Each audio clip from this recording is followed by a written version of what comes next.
Kadambari silks లో కళ్యాణ గమనీయం cell మార్చి 6 నుండి 19 వరకు ప్రతి 15,000 బ్రైడల్ సారీస్ కొనుగోలుపై ఒక గోల్డ్ కాయిన్.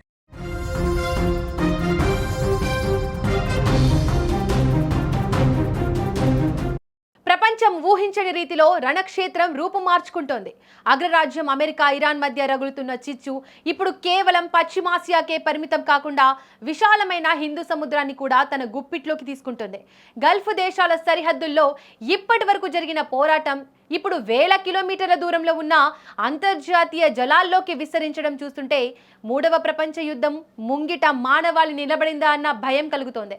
అమెరికా, బ్రిటన్ సంయుక్త సైనిక స్థావరమైన డియోగో గార్సియా లక్ష్యంగా ఇరాన్ ప్రయోగించిన బాలిస్టిక్ క్షిపణులు ప్రపంచ దేశాలను వణికిస్తున్నాయి. కిలోమీటర్ల దూరంలో ఉన్న లక్ష్యాన్ని ఛేదించేందుకు ఇరాన్ సాహసించడం సామాన్యమైన విషయం కాదు. వాల్ స్ట్రీట్ జర్నల్ కథనం ప్రకారం 2 క్షిపణులను ఇరాన్ ప్రయోగించగా ఒకటి సాంకేతిక లోపంతో విఫలమైంది, మరొకటి అమెరికా యుద్ధ నౌక అడ్డుకోవడంతో పెను ప్రమాదం తప్పింది.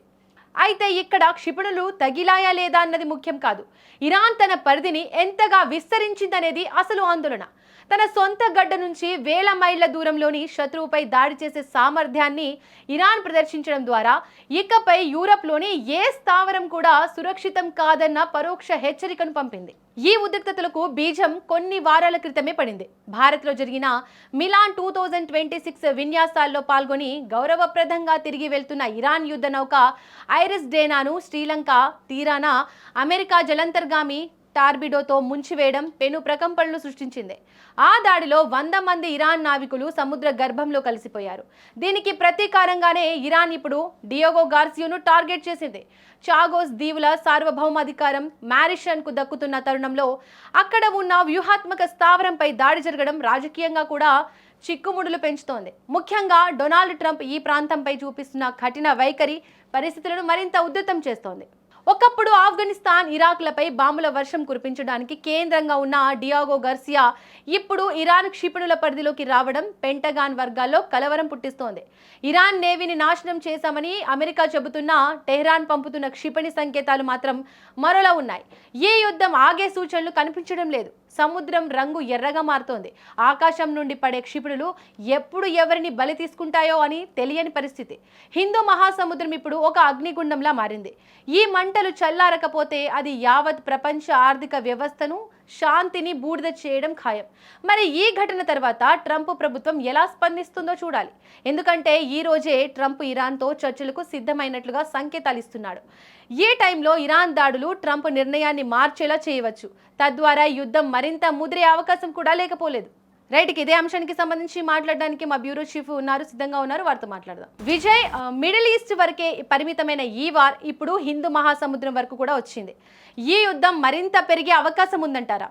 ఎస్ దీపిక, ఇప్పటి వరకు జరిగినటువంటి ఇరాన్ వార్లో అంటే అమెరికా, ఇజ్రాయెల్ వర్సెస్ ఇరాన్ వార్లో ఇప్పటి వరకు కూడా మధ్య ప్రాచ్యంలో అంటే మిడిల్ ఈస్ట్లో వరకే ఇప్పటి వరకు కూడా ఈ యుద్ధ ప్రభావం ఉంది. అక్కడ ఉన్నటువంటి గల్ఫ్ దేశాల వరకే ఈ యుద్ధం పాకింది అనుకోవచ్చు. అయితే ఇప్పుడు తాజాగా అమెరికా చేస్తున్నటువంటి కొన్ని సైనిక చర్యలు, అదేవిధంగా దానికి ప్రతిదాడిగా ఇరాన్ చేస్తున్నటువంటి కౌంటర్ అటాక్ చూస్తే ఇప్పుడు హిందూ మహాసముద్రంలో ఉన్నటువంటి జలాలకు కూడా ఈ యుద్ధం పాకింది అనేటువంటి ఒక విషయాన్ని చాలా స్పష్టంగా చెప్పవచ్చు. ఎందుకంటే తాజాగా ఇరాన్ ప్రయోగించినటువంటి 2 మిసైల్సే అందుకు కారణం కాబోతున్నాయి. ఎందుకంటే ఇటీవల మన విశాఖపట్నం నుంచి నేరుగా తిరిగి వెళ్తూ అంటే ఇరాన్కి సంబంధించినటువంటి ఒక వార్షిప్, అందులో ఉన్నటువంటి నేవల్ ఆఫీసర్స్ అండ్ స్టాఫ్ తిరిగి వెళ్తున్నటువంటి క్రమంలో శ్రీలంక తీరానికి సమీపంలో అంటే శ్రీలంక సంబంధించినటువంటి అక్కడ హిందూ మహాసముద్రం జలాలకు సమీపంలో ఉన్నటువంటి ఐఎన్ఎస్ డేనా అనేటువంటి ఇరాన్కి సంబంధించినటువంటి ఈ వార్షిప్ను ఈ ప్రాంతం నుంచి ఇప్పుడు ప్రస్తుతం మనం చెప్పుకుంటున్నటువంటి ఈ డియోగో గార్సియా అనేటువంటి ఈ ఐలాండ్ నుంచే అమెరికా అక్కడ తన సబ్మెరైన్ నుంచి టోర్పిడో ద్వారా ఆ వార్షిప్ని పేల్చేయడం జరిగింది. అందులో దాదాపుగా 100 మంది పైగా అక్కడ ఉన్నటువంటి Iran naval officers and crew అంతా కూడా చనిపోవడం జరిగింది.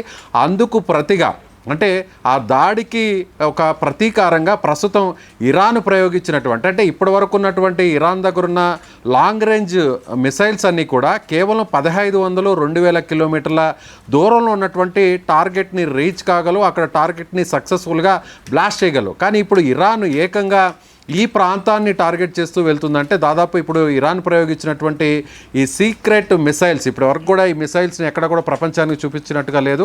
సో ఇది 4000 కిలోమీటర్ల దూరంలో ఉన్నటువంటి ఈ ఐలాండ్ని టార్గెట్ చేయబోతుంది. ప్రత్యేకంగా ఇక్కడ దీపిక ఈ ఐలాండ్ గురించి చెప్పాలి. ఈ ఐలాండ్ ఇది మన హిందూ మహాసముద్రంలో మన భారతదేశానికి దగ్గరగా ఉంటుంది. అదేవిధంగా ఇరాన్కు చూస్తే దాదాపుగా 4000 కిలోమీటర్ల నుంచే 5000 కిలోమీటర్ల దూరంలో ఈ ఐలాండ్ ఉంటుంది. ఈ ఐలాండ్ ఇండియాకి చూస్తే దాదాపుగా ఒక 15 నుంచి 1800 కిలోమీటర్లు ఉంటుంది. అయితే ఈ ఐలాండ్నే ఇరాన్ ఇప్పుడు ఎందుకు టార్గెట్ చేసిందంటే ఇప్పుడు ఇరాన్ ఎక్కడికక్కడంతా కూడా గల్ఫ్ కంట్రీస్లో ఉన్నటువంటి అమెరికాకు సంబంధించినటువంటి మిలిటరీ బేసెస్ అన్నింటిని కూడా టార్గెట్ చేస్తుంది.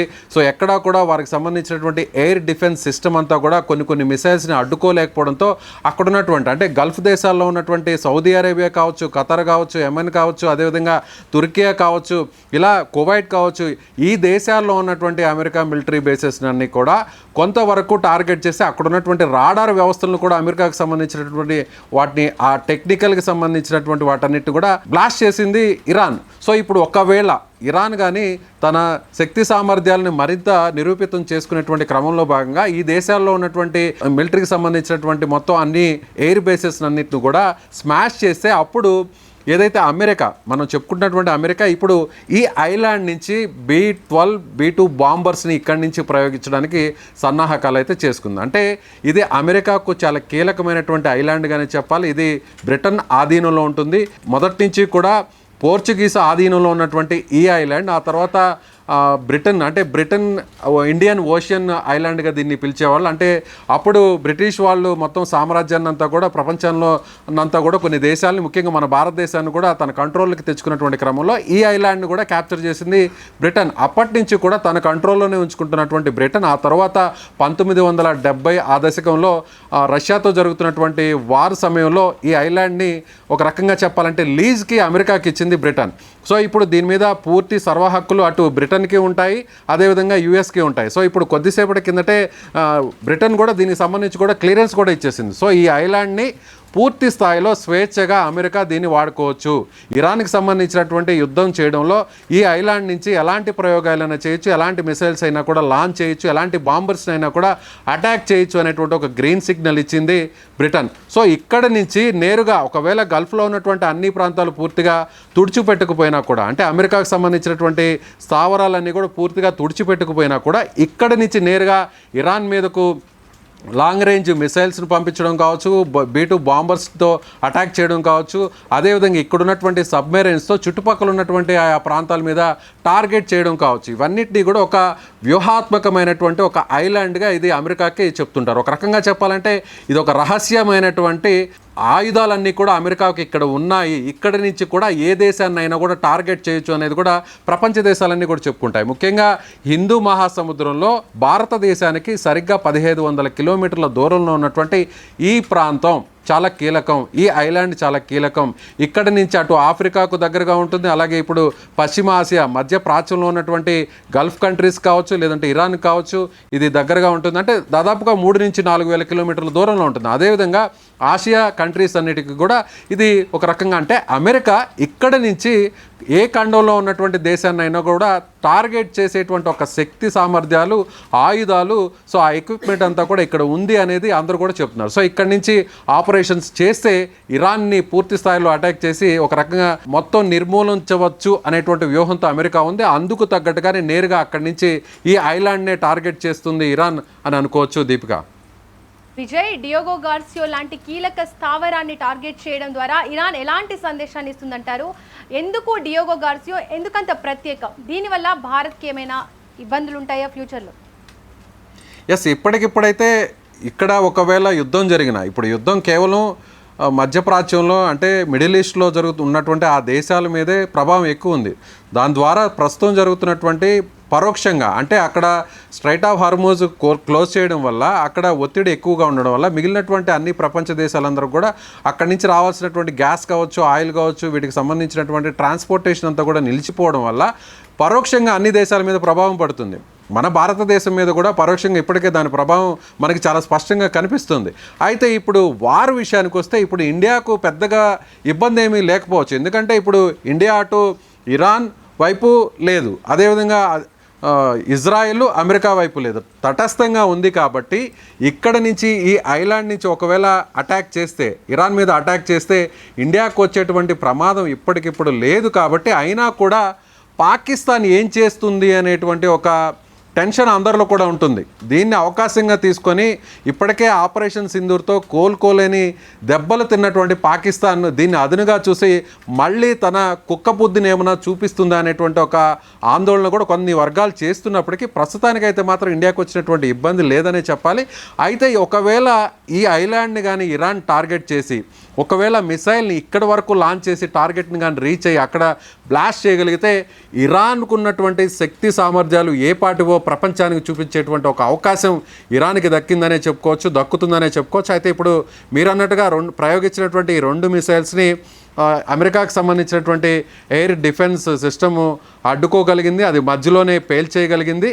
మరొక మిసైల్ అయితే టెక్నికల్ ప్రాబ్లంతో అది ఒక రకంగా ఆ ప్రయోగం కూడా విఫలమైందనే చెప్పాలి. సో ముందు ఏం చేయబోతుంది, ముందు ఇరాన్ ఏం చేస్తుంది అనేటువంటి ఒక టెన్షన్ అయితే అటు అమెరికాలోనూ ఇజ్రాయెల్లోనూ కనిపిస్తుంది. ముఖ్యంగా ఇరాన్ ఇప్పటి వరకు కూడా మనం అనేక డ్రోన్స్ చూసాం, సూసైడ్ డ్రోన్స్ని చూసాం, తక్కువ ఖర్చుతోనే ఎక్కువ టార్గెట్స్ని రీచ్ చేయడం, అదేవిధంగా డాన్సింగ్ మిసైల్స్, ఇలా రకరకాల ఎవరికీ తెలియనటువంటి అనేక మిసైల్స్ని కావచ్చు, డ్రోన్స్ కావచ్చు, తనకు అవకాశం వచ్చినటువంటి ప్రతి సందర్భంలో ఐఆర్జీసీ అటాక్ చేస్తుంది. ఇప్పుడు మళ్ళీ కూడా ఈ ఐలాండ్ మీద అటాక్ చేసేటువంటి అవకాశం ఎంతవరకు ఉంటుంది అనేది కూడా ఇప్పుడు లెక్కలు వేస్తున్నారు దీపిక. ఇండియన్ ఓషన్ ఇప్పుడు యుద్ధ క్షేత్రంగా మారితే దాని ప్రభావం ప్రపంచ దేశాలపై వాణిజ్య ప్రభావం ఏ విధంగా ఉండే అవకాశాలు ఉన్నాయి? ఇప్పటికే మనం వార్ ప్రభావం ఇండియాలో ప్రత్యక్షంగా చూస్తున్నాం, ఎల్పిజి సమస్య. ఎస్ దీపిక, అంటే ప్రస్తుతం కేవలం అరేబియా సముద్రంలో మాత్రమే ప్రస్తుతం ఈ టెన్షన్ కొనసాగుతుంది. అది ఇప్పుడు హిందూ మహాసముద్రం వరకు పాకడం వల్ల, సో ఈ హిందూ మహాసముద్రం అంటే ఈ టెరిటోరియం మొత్తం కూడా అటు శ్రీలంక కావచ్చు, మన ఇండియాకి చాలా దగ్గరగా ఉంటుంది ఈ ప్రాంతం. ఈ హిందూ మహాసముద్రం అంటే ఆ పేరులోనే ఉంది, అంటే మన హిందుస్థాన్కి సంబంధించినటువంటి ఒక మహాసముద్రంగా కూడా దీనికి ఆ పేరే ఉంది. అంటే ఈ సముద్ర భాగంలో ఇప్పుడు ఒకవేళ వార్కి సంబంధించినటువంటి ఆ ఇన్సిడెంట్స్ కావచ్చు, అదంటే అటాక్స్ కావచ్చు, లేదంటే మిసైల్ లాంచింగ్స్ కావచ్చు, టార్గెట్స్ కావచ్చు, ఇవన్నీ కూడా ఇప్పుడు హిందూ మహాసముద్రంలో జరిగితే అక్కడ చుట్టుపక్కల ఉన్నటువంటి దేశాల్లో ప్రధానమైనటువంటి దేశం మన భారతదేశం. అంటే అక్కడి నుంచి కేవలం ఒక 15 కిలోమీటర్ల దూరంలో మాత్రమే మన దేశ భూభాగం ఉంటుంది. సో అందువల్ల కొంత మన ఇండియాకు ఒక రకమైనటువంటి ఆందోళన కలిగించేటువంటి అంశం పెద్దగా కాకపోయినప్పటికీ కూడా వార్లో ఎప్పుడు ఏం జరుగుతుందో చెప్పలేనటువంటి సిచ్యువేషన్. కాబట్టి సో ఇప్పటికే మన ఆర్మీ వర్గాలు కావచ్చు, మన నేవీ వర్గాలు కావచ్చు, ఇవన్నీ కూడా అలర్ట్ అవ్వాల్సినటువంటి పరిస్థితి అనేది కూడా లోపల ఒక అధ్యయనం అయితే జరుగుతుందని చెప్పవచ్చు దీపిక. విజయ్, ఈ పరిస్థితిలో భారత్ ఎలా స్పందించే అవకాశం ఉంది? ఎస్, మనం ముందుగా చెప్పినట్టుగా ఈ విషయంలో ఆచితూచి భారత్ వ్యవహరిస్తుంది. ఇప్పటికే ఇరాన్తో తన దౌత్యాన్ని కొనసాగిస్తుంది. సో ఇంత క్రూషియల్ టైంలో కూడా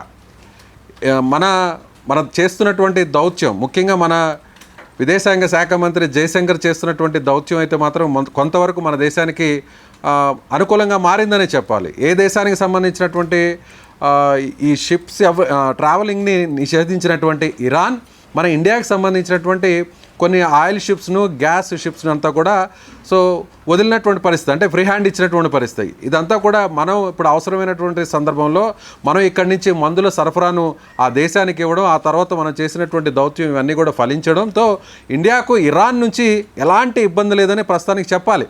అదేవిధంగా ఇజ్రాయెల్ గురించి కూడా మనం ప్రత్యేకంగా చెప్పాల్సినటువంటి అవసరం లేదు. అక్కడ ఉంటున్నటువంటి వారందరూ కూడా మొదటి నుంచి కూడా, అంటే కొన్ని దశాబ్దాలుగా, ఒక రకంగా చెప్పాలంటే శతాబ్దానికి పైగా కూడా అక్కడ ఉన్నటువంటి ఆ ప్రజలు కావచ్చు, అక్కడ ఉన్నటువంటి నాయకత్వం కావచ్చు, దశాబ్దాలుగా మన ఇండియాతో, మన భారతదేశంతో ఒక మిత్రుడుగా ఉన్నటువంటి దేశం ఇజ్రాయెల్. మనకు అవసరమైనటువంటి సందర్భంలో వారి టెక్నాలజీని, అదేవిధంగా యుద్ధ సమయంలో వారికి సంబంధించినటువంటి ఆయుధ సామాగ్రిని అంతా కూడా ఎప్పటికప్పుడు మనకి అందిస్తున్నటువంటి దేశం ఇజ్రాయెల్. సో కాబట్టి ఇక అమెరికా విషయం అయితే మాత్రం ఇప్పటికిప్పుడు భారత్ మీద ఎలాంటి చర్య తీసుకునేటువంటి పరిస్థితి లేదు. సో ఇజ్రాయెల్ ఇరాన్తో పోలిస్తే అమెరికాకు ఒక రకంగా చెప్పాలంటే భారత్ జోలికి వస్తే ఖచ్చితంగా భారత్ శక్తి సామర్థ్యాలు ఏ పాటివో ఆపరేషన్ సింధూర్లో అమెరికా చూసింది. సో అటు చైనాకు సంబంధించినటువంటి టెక్నాలజీని అలాగే అమెరికాకు సంబంధించినటువంటి ఫైటర్ జెట్స్ని ఎంత ఈజీగా మనం టార్గెట్ చేయగలిగామో సో ప్రపంచ దేశాలు చూసే అమెరికా కూడా ఆ విషయం తెలిసి వచ్చింది. కాబట్టి అమెరికా తన వక్రబుద్ధిని ఈ సమయంలో తనకు అనుకూలంగా మలుచుకొని ఇండియా మీద ఏ చిన్న పొరపాటు చేసేటువంటి అవకాశం అయితే ప్రస్తుతానికైతే లేదనే చెప్పాలి Deepika. Right Vijay, thank you.